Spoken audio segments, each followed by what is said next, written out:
Okay, so now the same dynamic happens. The larger the structure, the more sensory feedback you're going to get from it. Okay, where is the primary sensory cortex located? What lobe? The parietal lobe. The very anterior portion of the parietal lobe is where the sensory cortex is located. Primary sensory cortex. Okay. Okay, so now we're going to look at sensory and association areas kind of together. Okay, we're going to look at a couple of them. Here again, it's the whole thing. We're going to look at each one individually. So we're going to kind of go on from here. So I'm going to kind of fast forward this one here and go on to the first one here. Well, actually, there's going to be two cuts to look at. So we've been kind of familiar with this view here so far, correct? We're going to start looking at the sensory areas, right? Sensory association cortex and the primary sensory cortex. These two we're going to look at. We're also going to look at this picture here. This one's unique too because what view is this? It's a mid-sagittal cut, so it's a deep view of the brain, correct? So we're still seeing the same lobes. This is the front, this is the back, and we're looking at an internal or deep view, right? Because there's some things like the olfactory cortex and certain other areas that are sensorial that are found deep to the cortex, right? So we have to slice that cortex open to get to the deeper layer. But we're still in the cortex. True? True. Correct. Okay. As long as you agree with me, we're fine. Okay, so we're going to look at all these structures. Let's take a look at the primary somatosensory cortex. So we're looking at this sliver right here. Do you guys see this blue sliver? Okay, that's the primary somatosensory cortex. It's actually going to take up a nice big chunky portion, which is basically 1, 2, 3 right there, or 3, 1, 2. I think that's the way they number it in Brodmann's area.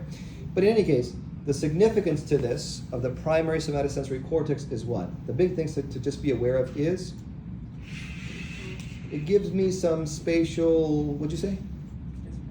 Spatial discrimination, that's a good way to say it. Spatial discrimination. It lets me know where I am in space, right? Spatial discrimination. So I close my eyes, I know more or less where the desk can be at. If I back up, I know, go this way, this is the desk. If I go this way, this is the door, right? That's giving me what? Spatial awareness, or would you say discrimination, right? Spatial discrimination, okay? That's giving me what? Sensory feedback, correct? Okay. What else? So I want you guys to think, remember, what is one of your primary organs that receives information from the external environment? I just closed my eyes for a second. Skin and muscles. Right? Gives me feedback from the external environment. So the skin for sure, right? Skin, muscles, joints, those kind of areas. It gives me what's called proprioception, right? It's just a fancy way of saying feedback, external feedback to skin, joints, and muscles, okay? Oh, it is right there. Yeah, receive general sensory information from skin and proprioceptors of the muscles, joints, and tendons too. Okay. Are you guys cool with that? Okay. Okay. So what is the somatosensory association cortex then? So you see this area in blue? This area right here? Oh, this area right here in blue? Right? What is that called? Somatosensory association cortex. So, what is it doing? What does it do? So specifically, let me highlight it for you guys. Maybe it'll make it easier. I know I highlighted the whole blue thing, but let's specifically look at this area that's immediately posterior to the primary somatosensory cortex. This area right here. So immediately posterior to it, right? It's an association cortex. What does it do? Yeah, so you said what? It's spatial recognition is gonna allow me to integrate the information that I just received, right? So I know like 3 more steps, 4 more steps, I'm gonna hit the desk. I can back up maybe 2, 3, right? Before I hit the wall, okay? I can move my hand this way, I can pick up the cup here without spilling it. I can do all these things because what's the body doing? It's basically integrating that sensory information. Okay, so it goes from the primary somatosensory cortex to the somatosensory association cortex or area, and it allows the brain to understand the object or whatever it is that I'm perceiving. Does that make sense? Is there movement involved here? Not movement, because this is the sensory aspect of things. What's it in charge of? Sensing, sensation, perception, those kind of things, okay? Basically, like, if you are, again, let's go back to the simple example of the ball. The ball is being thrown, right? What am I, the primary sensory cortex is allowing me to see or visualize the ball coming at me. The association cortex is doing what? It's integrating that sensory information, and it's saying, well, the ball's getting bigger as it's coming closer, right? Talk to the motor aspect to do something, or you're going to get hit in the face, right? That's what it's doing. So it's taking that dynamic of sensation. In this case, what is the sensation I'm talking about? Vision, right? Not movement, it's just vision. And then associating it with, okay, the ball's coming at me, it's not stopping, it's coming right at me, it's not going to the left or to the right, it's coming right at me, I gotta do something. Does that make sense to you guys, that function there? Okay, so what is this called? The association cortex, okay? It's gonna determine, again, the size, the texture, the relationship. Let's talk about another thing. If I put in front of you guys, if I blindfold you guys right now, put, I don't know if you guys play video games, an Xbox control, a TV remote control, a PlayStation 5 control, a Nintendo Switch control, right? And your phone, right? If you're familiar with those objects, you're going to be able to discern one from the other. Let's say you don't play video games, okay, whatever. A pencil, a pen, and a highlighter, right? And a stylus. And I blindfold you and I say, okay, tell me which one's a pen, pencil, highlighter, stylus. Are you guys going to be able to tell the difference between them? Yeah. Probably, yeah. What are you going to feel? The texture, the size, is there a point on there? What are you doing? You're getting that sensory feedback, correct? As you touch something, is that not sensation? Right? So you're getting that sensory feedback that helps you determine size, texture, the dynamics of the object, so you're able to say, yeah, I know this is a pen. Or tell me the difference between a pen and an eraser. You feel like, oh, this is like rubbery, this is an eraser, has a point to it, it's a pen, right? How do you know that? Without looking at the object. This guy right here, okay? Does that make sense? When I'm looking in my purse, when I'm driving, Yeah. look at Yeah, bill, that's it. and so that's the feedback. Exactly. That's another good example. Yeah, when you're not looking and you're looking at your purse and you know what you're looking for, and you're feeling for the texture, the size, the shape of the object, and you pull it out, you're like, well, I'm looking for X, Y, or Z.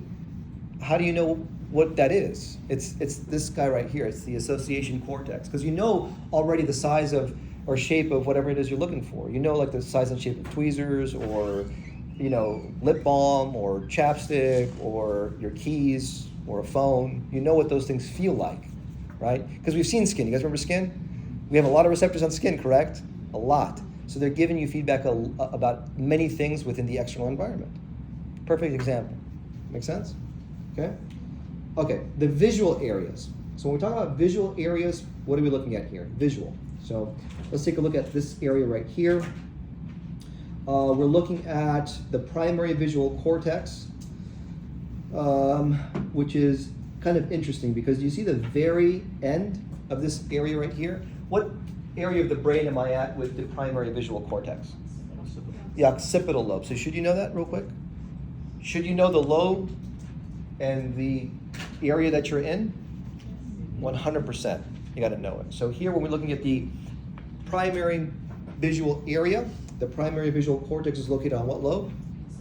Occipital lobe. And what does it do? What's the function? Vision. Yeah, vision. Which is crazy, right? Because when you think about it, you're like, well, eyes are in the front, right? Why in the heck is the actual dynamic of vision at the very back of the brain, the back of the brain, occipital lobe? It's crazy because the lobes, as we're going to see, the retina, right, basically crisscrosses, right? And you have what's called the chiasma. And then from there, you got these fibers that go to the occipital lobe. So what you see is basically inverted and then re-inverted and then sent back to the back. It crisscrosses and then goes back to the occipital lobe, right? And that's how you see, basically, right? It's crazy. I'm telling you, who did I tell, like, vision was a whole, if we looked at special senses, vision is insane. It's a whole class. Hearing is a whole class. Those special senses are insane. Okay, but interesting.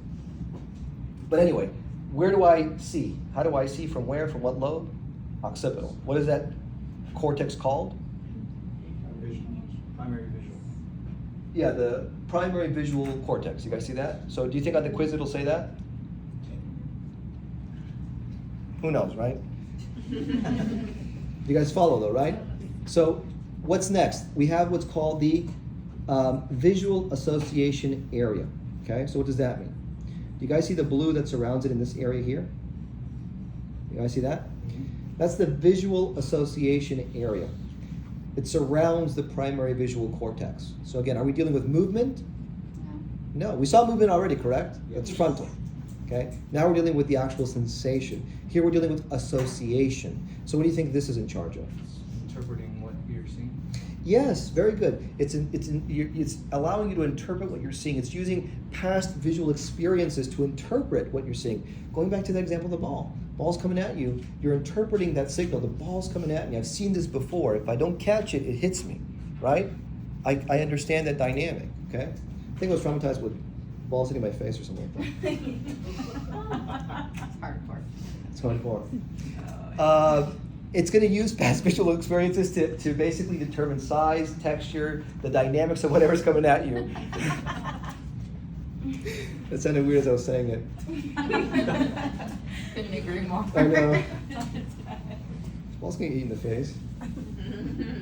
So this is going to be the visual association area, right? So really important for you guys to remember that, okay? So what's it doing here? What's the point of this cortex? Vision. Well, not vision. That's Oh, primary. The association. association Oh, cortex. This one here, sorry. This one here. Visual association area. Interpreting. Interpreting what you're seeing using past visual experiences to make a determination on what to do, right? Those are the two I want you guys to be aware of. Don't worry about secondary visual cortex. Primary and then the visual cortex. You guys cool with those two? Make sense? Straightforward? Okay. Auditory is next. What's auditory mean? Hearing. Hearing. Okay, so auditory areas. We have primary and we have the association. So the primary auditory cortex, you guys tell me, where is it found? Here's the primary auditory cortex. Is located like right in this area right here. Where's that found? Where's that located? This is kind of tricky. You may get it wrong. It's okay. Temporal. Temporal lobe. Very good. Wow, hardcore. Temporal lobe, right? Temporal lobe. Okay. Temporal lobe. It's going to be found in the temporal lobe. And what does the primary auditory cortex do? Think of the sensation. This is sensation, so it should be easy. Hearing. Hearing, right? Hearing. The sensation of hearing, to be able to hear, right? What I just said earlier, right? And then laugh, right? What's allowing for that dynamic to occur? The primary auditory cortex, right? Okay. It's going to help interpret pitch, loudness, tone, location, right? How do you know where that sound is coming from? How do you know how loud something is, right? How do you know the pitch of it? It's sensorial, right? What about the auditory association area? So that's going to be number 42, which is right here, this light blue area right here. What lobe is that? Temporal lobe. And what does that do? Sound memory. Very good. Yeah, basically it stores memories of sounds. It allows for the perception of sound stimuli as well, right? So this is where your memory bank is kind of held in terms of sounds, right? So it associates what you hear, right? It puts like a memory tag to it so you can remember it for later, okay? That's the association area. You guys kind of follow they kind of go together, right? Between the primary sensory aspect and the association area. They kind of go together. Okay, let's go to the next sense. Olfactory. So if you guys notice the picture here, it's like that mid-sagittal cut and the deep view of the cerebral cortex, right? And what are we seeing here? What's olfactory mean? Smell. So if we look at number 27 here, which is this little comma looking thing here, that's going to be the primary olfactory cortex. And what is that in charge of? You guys said it earlier, yeah? Smell. So the sense of smell, right? It's the area also that's in charge of the conscious awareness of smells, right? I'll give you a good example, bad example. A good example is when you are going to the store to try on perfumes or colognes or scents, right? You're at the beginning, you're acutely aware of the scent of what you're smelling, but then after 3 or 4 into it, what happens? You kind of go nose blind, if you will, nose blind. And what happens is you don't smell anything. They all smell the same, right? You basically have done what? You become unconscious of the odor or become nose blind to what you're smelling. The bad example would be what we have here, right, at the bay.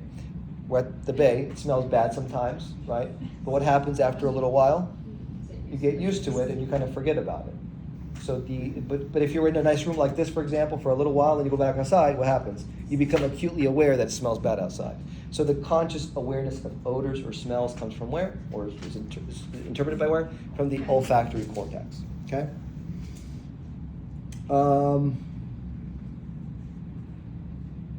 Okay, let's take a look at the gustatory cortex. The gustatory cortex, let's see here, it's number 43 on the map. You can kind of see, well, I don't have a picture of it here, but it'd be in the insula, right? So the insula is deep to what structure? Temporal. Do you guys see this little red thing right in the middle, right there? Yes. That's going to be in the insula. So the gustatory cortex, oh, this says it right, is in the insula, okay? And what's the gustatory cortex all about? Taste, right? The perception of taste. So what we interpret as delicious or not delicious, the gustatory cortex allows for that, okay? We also have what is called the visceral sensory area. And it's posterior to the gustatory cortex. And this is important because this is the one that's in charge of the conscious perception of visceral sensations. This is what I was talking about the other day when, like, how do you know you have a stomach, right? If you've eaten lunch and you're satisfied, right, or you've just gone to the bathroom, are you aware that you have a bladder? Are you aware that you have a stomach? Are you aware that you have intestines? No. But let's say you have an upset stomach, right? You ate something that didn't agree with you. You're acutely aware that you have a stomach, you have intestines. If you have to go to the bathroom really badly, you're acutely aware that you have a bladder and it's full, correct? So the visceral feedback, the sensory feedback that you're getting, sensory, right, is part of this visceral sensory area, okay?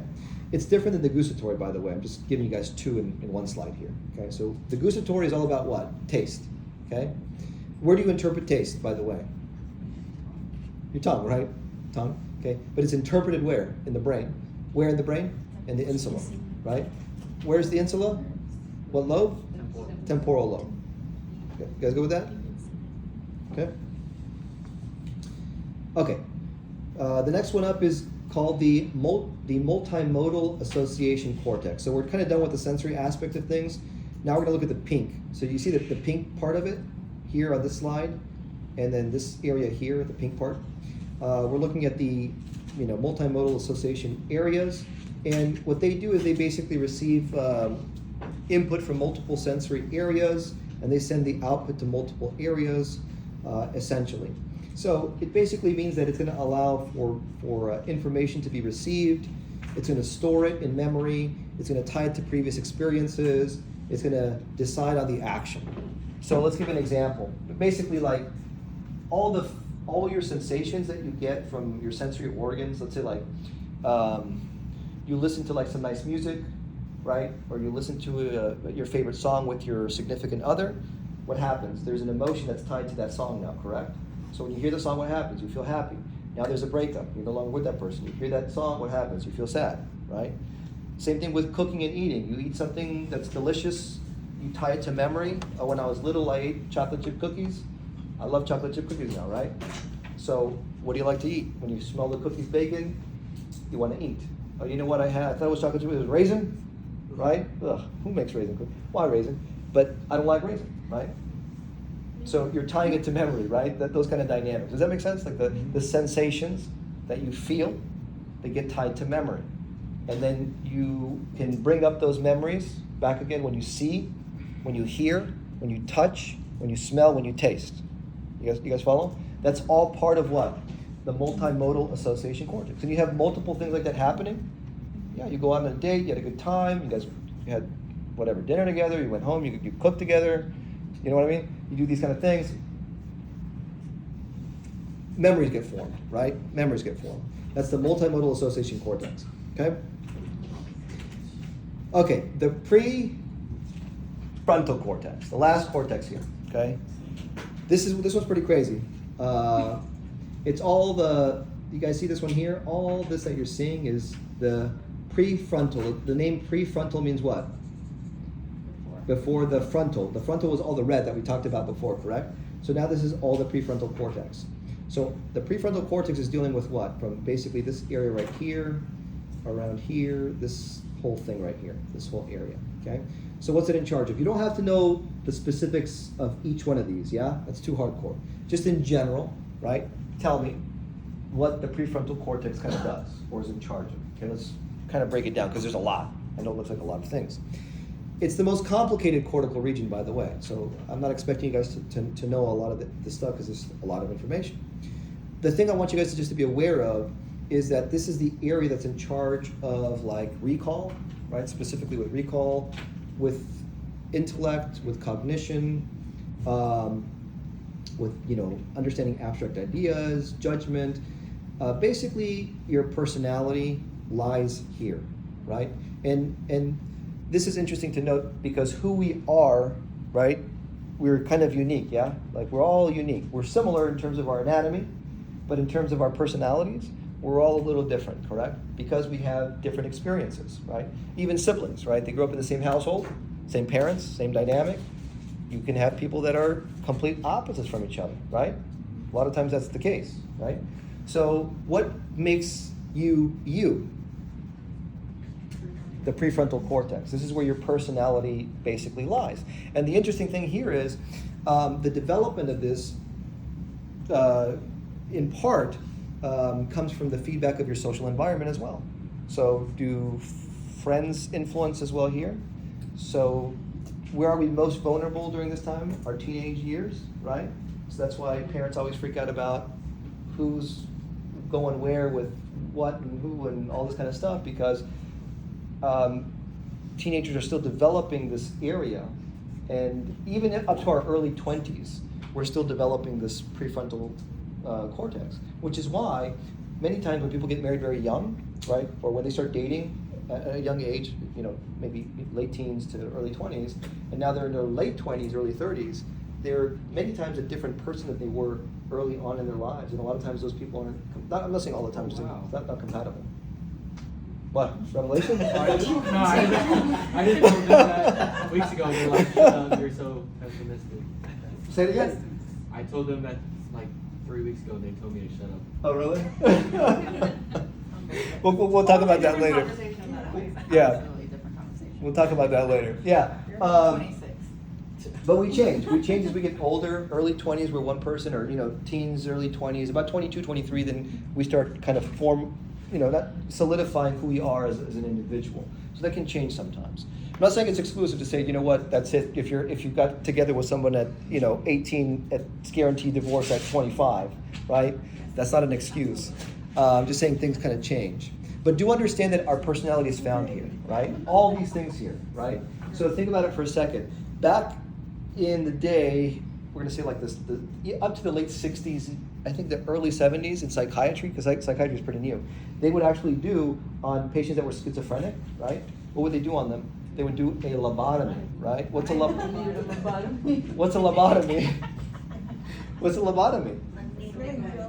Yeah, basically a metal spike right through the eye, right?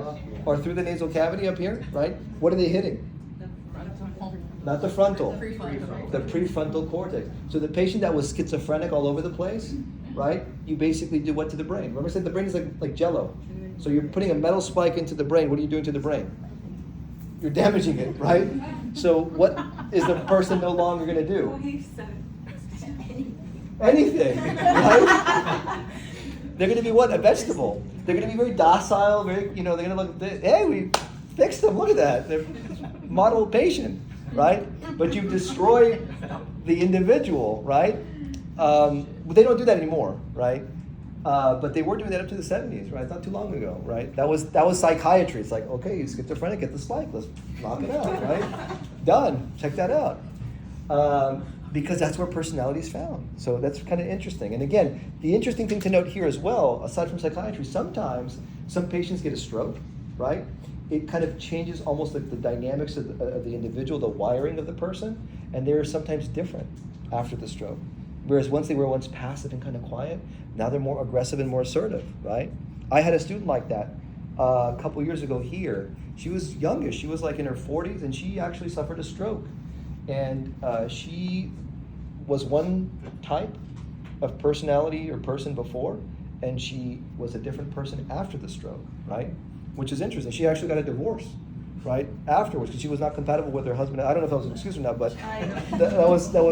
I mean, I saw the CT scans and everything. We talked for a while, and the interesting thing was when she first started with me, she actually had to take the class with me 1, 2, 3, 4. I think she took it 6 times with me. Well, live and lecture. So 3 times. So 3 and 3 lab, 3 lectures, right? Yeah. Not for my class. She did not get this from my class.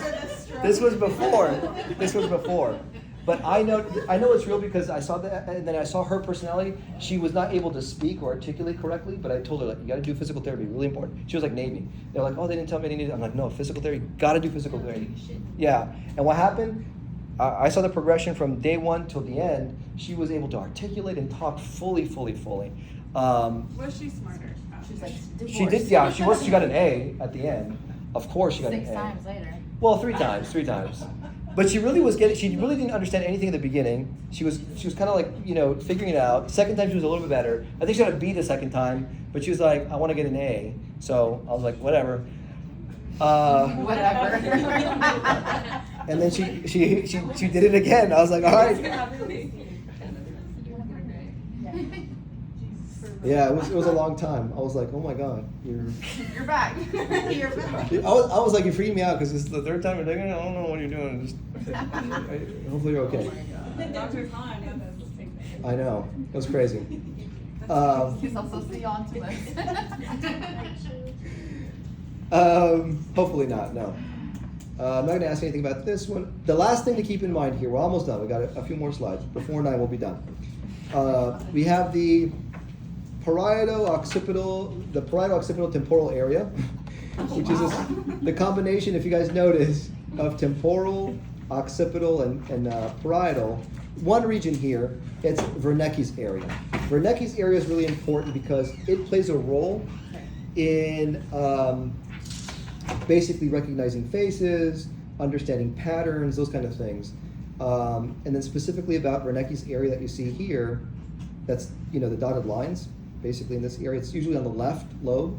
You don't have to know the parieto-occipital temporal thing. Just understand it's on the left lobe and understand what it does. So Wernicke's area is important because it recognizes, understands spoken words, right? So you can like you guys right now, your Wernicke's areas are working because you understand what I'm saying. You're able to, interpret it, of course. I mean, writing it down is a different process, but you're able to understand what I'm saying. You recognize what I'm saying. It's not gibberish, right?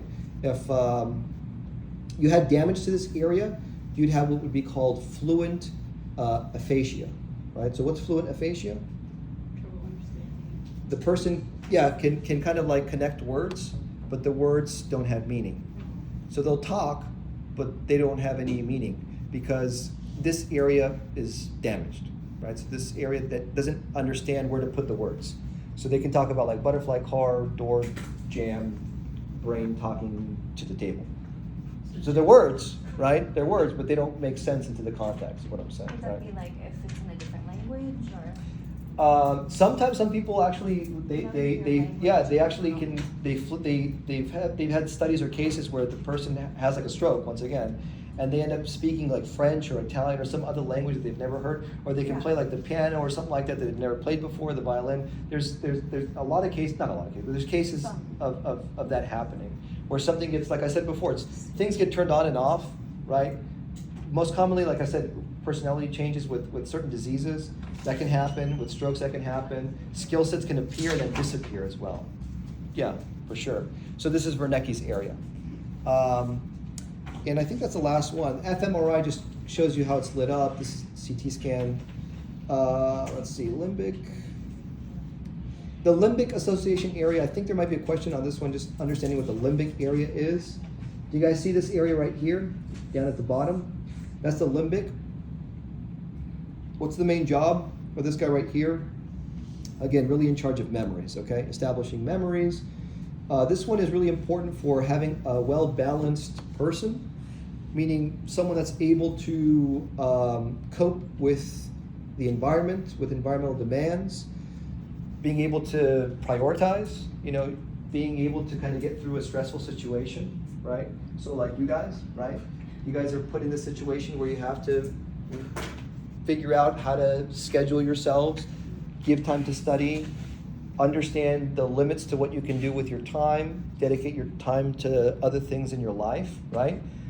This shows, it's kind of like they call it your emotional maturity, I guess you can call it, right? How mature are you? Are you able to deal with problems, or do you run away from problems? Are you able to confront them and come up with a solution, or do you give up, do you get frustrated?